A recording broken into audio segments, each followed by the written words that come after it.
Afati i parë i regjistrimit në shkollat e mesme po kalon me vështirësi. Semi-maturantët e cilët duan të aplikojnë për të vazhduar në arsimin e mesëm, thonë se po ballafaqohen me bllokim të sistemit gjatë aplikimit të platformës online. Si pasojë ata bashkë me prindërit kanë ardhur të kërkojnë asistencë në shkollat ku duan të aplikojnë.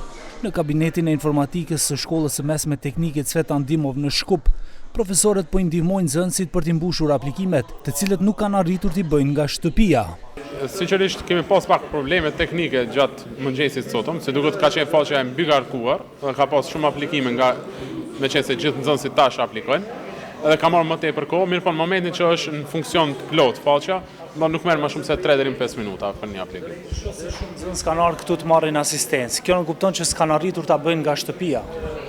Nuk besoj që s'kan arritur, mirë po mbi gjitha besoj që problematika më e madhe ka qenë ajo dyshimi se a do bëjnë aplikimin me sukses ose jo. Edhe këtu te ne sikur marrin një farë lloj garancie që aplikimi i tyre është me sukses, edhe marrin një farë lloj asistence.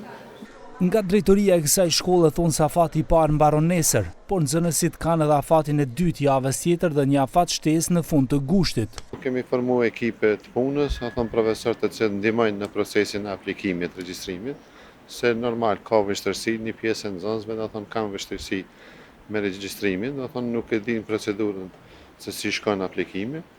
Ju ndihmojmë në aspektin teknik, edhe ka fluks të regjistrimit të nxënësve. Afati i dytë është me 30 qershor, rezultatet publikohen me 2 korrik.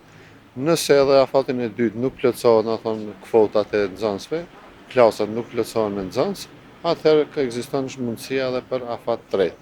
Nga Ministria e Arsimit thonë se nuk ka probleme të theksuara të platformës elektronike e-shërbimet, por mbi ngarkesa e aplikimeve të shumta njëherësh e bllokon sistemin përkohësisht.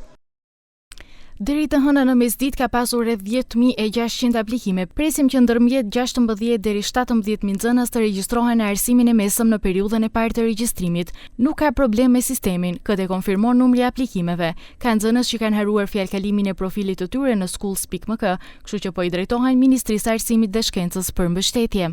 Tani e disa vite aplikimet për vitin e ri shkollor po bëhen përmes platformës elektronike nga nxënësit, por për shkak se afatet e regjistrimit janë të limituara në të njëjtën kohë për të gjithë vendin, fluksi i shtuar i aplikimeve ka shkaktuar telashe.